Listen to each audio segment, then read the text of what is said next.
So I'm going to do an ASMR video of me reading one of my favorite childhood books called The Rough Face Girl. It's like a Native American inspired Cinderella. Okay. The Rough Face Girl by Ruffy Martin, illustrated by David.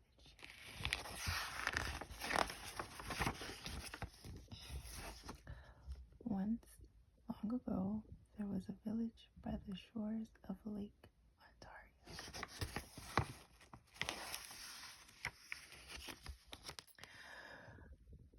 Off from the other wigwams of this village stood one great, huge wigwam. Painted on its sides were pictures of the sun, moon, stars, plants, trees, and animals. And inside this wigwam, there was said to live a very great, rich, powerful, and supposedly handsome invisible being. However, no one could see him except his sister, who lived there too. Many women wanted to marry this invisible being, but his sister said only the one who can see him can marry.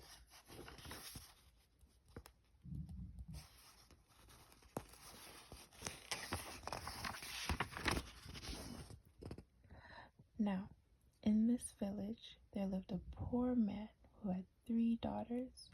The 2 older daughters were cruel and hard-hearted, and they made their younger sister sit by the fire and feed the flames.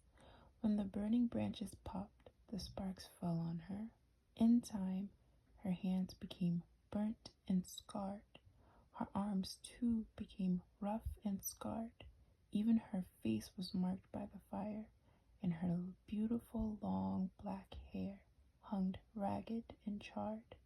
And those 2 older sisters laughed at her by saying, "Ha, you're ugly, you rough-faced girl." And they made her life very lonely and miserable indeed.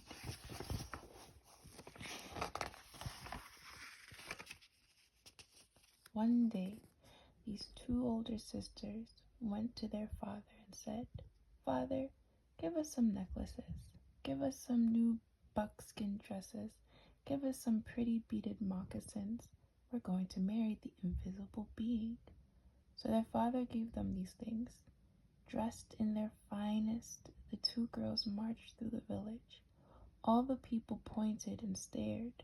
"Look at those beautiful girls," they said. "Surely they shall marry the invisible being." And if those 2 girls were proud and hard-hearted before, they were even prouder now. They walked haughtily through the village. At last they came to the wigwam of the invisible being, and there was his sister waiting.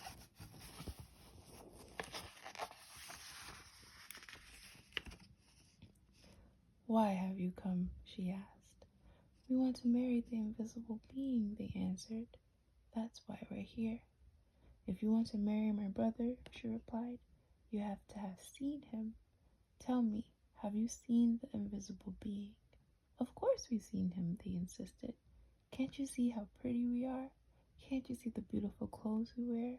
Oh yes, anyone can tell that we've truly seen the invisible being." "All right," she said quietly. "If you think you've seen him, then tell me, what's his bow made of?" And suddenly her voice was swift as lightning, and strong as thunder.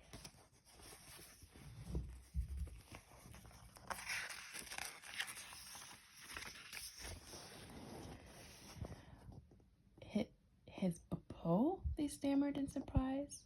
"His bow? We know." But turning desperately to one another, they whispered, "What shall we say? Let's say it's the oak tree." So they said, "It's the great oak tree." "No," said the sister of the invisible being. "No."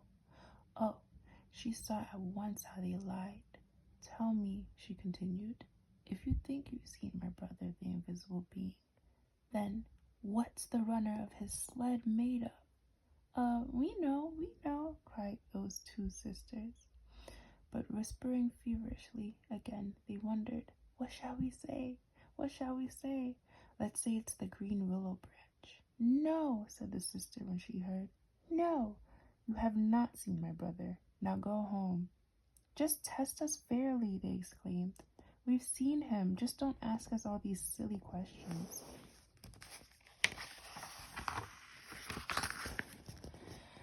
"All right," said the sister of the invisible being. "Come with me." And she took them back to the great wigwam and sat them in the seats furthest from the entrance, the guest seats.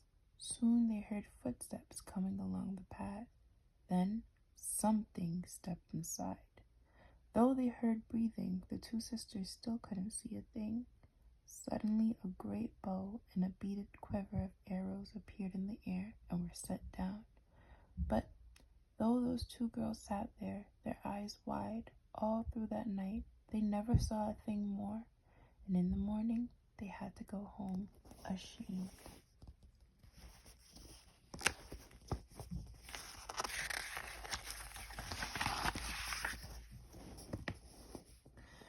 The next day, the rough-faced girl went to her father and said, "Father, may I please have some beads? May I please have a new buckskin dress and some pretty moccasins? I'm going to marry the invisible being, for wherever I look, I see his face." But her father sighed. "Daughter," he said, "I'm sorry. I have no beads left for you, only some little broken shells.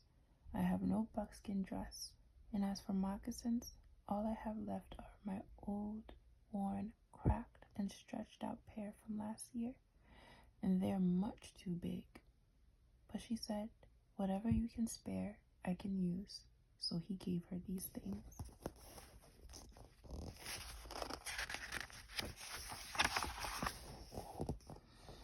Then she found dried reeds, and taking the little broken shells, she strung a necklace. She stripped birch bark from the dead trees and made a cap, a dress, and leggings. Then, with a sharp piece of bone, she carved in the bark pictures of the sun, moon, stars, plants, trees, and animals. She went down to the lake shore and soaked the moccasins in the water until they grew soft. Then she molded them to her feet, but they were still too big, and they flap, flap, flap like ducks' feet as she walked. Then all of the people came out of their wigwams. They pointed and stared. "Look at that ugly girl," they laughed. "Look at her strange clothes. Hey, hey, hey, go home, you ugly girl. You'll never marry the invisible being." But the rough-faced girl had faith in herself, and she had courage.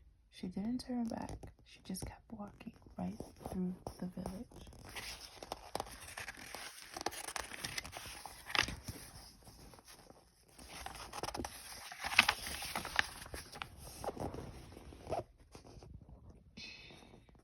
As she walked on, she saw the great beauty of the earth and sky spreading before her. And truly, she alone, of all in that village, saw in these things the sweet yet awesome face of the invisible being.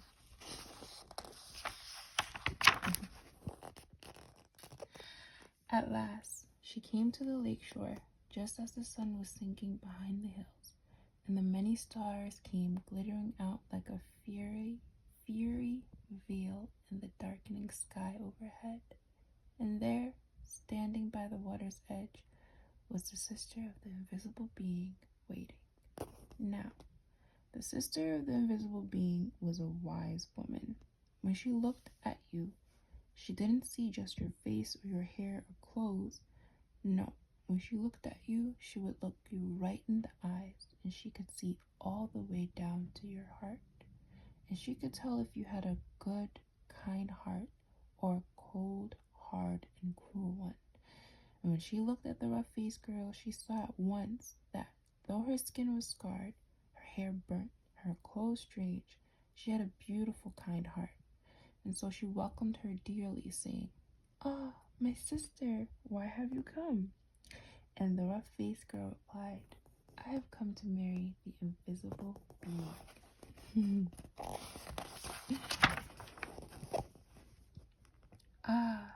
the sister very gently now.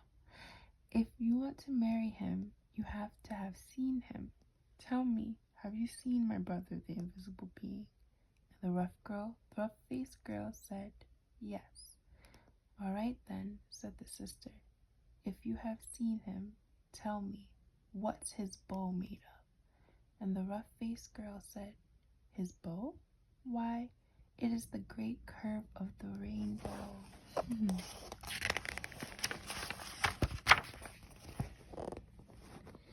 Ah, exclaimed the sister in excitement. Tell me, she asked, if you have seen my brother, the invisible being, what's the runner of his sled made of? And the rough-faced girl, looking up into the night sky, said, the runner of his sled? Why, it is the spirit road, the Milky Way of the stars that spreads across the sky.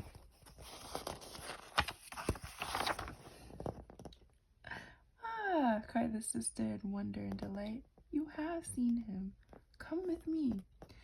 And, taking the rough-faced girl by the hand, she led her back to the great wigwam and sat her in the seat next to the entrance, the wife's seat. Then they heard footsteps coming along the path, closer and closer. The entrance wrap of the wigwam lifted up, and in stepped the invisible being. And when he saw her sitting there, he said, at last we have been found out. Then, smiling kindly, he added, and oh, my sister, but she is beautiful. And his sister said, yes.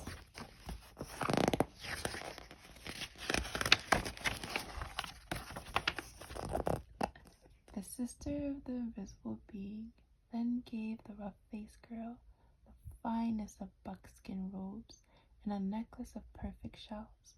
Now bathe in the lake, she said, and dress in these. So the rough-faced girl bathed in the waters of the lake. Suddenly all the scars vanished from her body, her skin grew smooth again, and her beautiful black hair grew in long and glossy as a raven's wing. Now, anyone could see that she was indeed beautiful, but the invisible being and his sister had seen that from the start.